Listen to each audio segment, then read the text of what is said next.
Sam decided to go to the gym. He started by running on the treadmill and then he lifted some weights. The next day, his body felt sore. Every part of his body ached.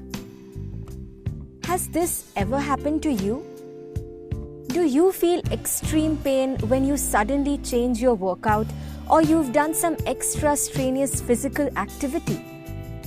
So what do you think? What actually in your body undergoes this pain? Can it be your bones or your nerves or maybe your skin? Does your skin pain? No, it's actually your muscles. And today we'll be learning about this important tissue system in our body called the muscular tissue.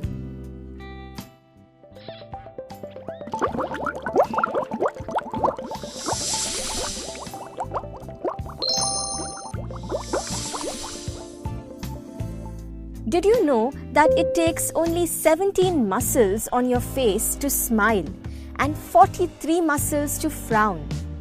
So the moral here is that use less muscles on your face and keep smiling and be happy always. Okay, so let's continue. One word which we should learn to associate with the word muscle is movement. Now, for any movement of our body, our muscles have a very important role to play. So when Sam was running, his thigh and calf muscles were working hard for that movement. And when he lifted those dumbbells, his upper arm muscles, which we commonly know as biceps, were put to use.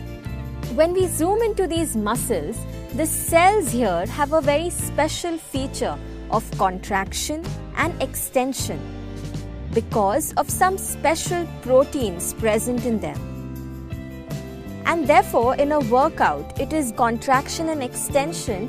It helps in the wear and tear of the muscle, and hence a person gets a muscular build. What are a few of the commonly known muscles that we know? We know our biceps, we know our calf muscles, we know hamstrings, and the very famous, our abs. But if we closely look, we'll see that all these muscles which I just mentioned are all attached to our bones in our skeleton. And hence, the muscles that are attached to our skeleton are rightly termed as skeletal muscles of our body. These muscles are covered with nerve endings. And therefore, when the brain asks for any movement, any sudden movement, it is these muscles that perform that movement.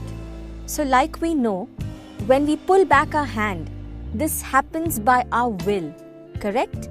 So since we control each and every movement by these muscles, they are called the voluntary muscles of our body.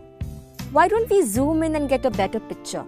So here we see that they have these striations or stripes on them. And because of this, they are also called as the striated muscles of our body. Don't get confused by the name. It's just because of the texture that this muscle has got its name as striated muscles. Also, we see that the cells here are long and cylindrical in shape. And do you see something unusual about them? Yes, unlike normal cells, they have more than just one nucleus. It is multinucleated.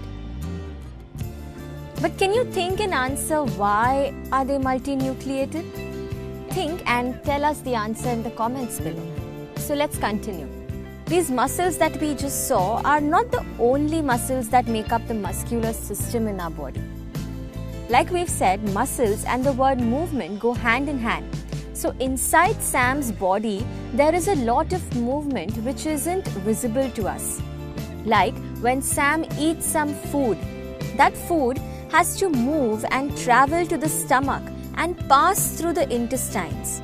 So these hollow organs which help in digestion are all made up of smooth muscles, and it is these muscles that help in the transport of food through the GI tract by contraction and relaxation of muscles.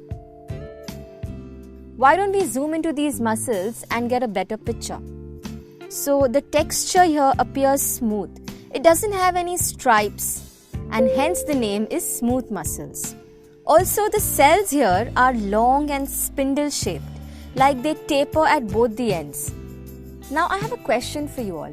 Whatever we eat, can we help in the faster or slower movement of that food to reach the stomach and the intestines? No, right? So since we cannot control their function and their movement, these muscles are called as the involuntary muscles of our body. Okay, so continuing ahead. We spoke about this special feature of contraction and relaxation, right? So this function of the muscular tissue is beneficial for a very important organ of our body. This organ continuously contracts and relaxes to pump blood in our body. Can you guess the name of this organ? Yes, it's our heart. Let's slowly zoom into it and see the texture. Now can you guess if it's smooth or striated? Yes, you're right. So as we see here, the cells present here are cylindrical, branched, and they have only one nucleus. Correct? Okay, so now I want you all to think and answer whether this muscle in our body is voluntary or involuntary. Do we help in the beating of our heart, or does it happen on its own? Correct. The cardiac muscles of our body are involuntary. The beating of our heart occurs on its own. So let's look at some fun facts. In our body, do you know which is the strongest muscle? Is it our biceps? Because you can pick up 50 kg, 60 kgs of weight? Or is it our ab muscles? No, you'll be shocked to know that it's your tongue. Yes, our tongue is also a form of muscle. And since we talk and talk every day so much, it has been put to a lot of exercise. And therefore, it's the strongest muscle of our body. So let's quickly look at everything that we've discussed till now.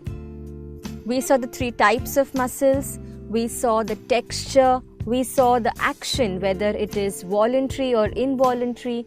Then we saw the cell shape. I hope this table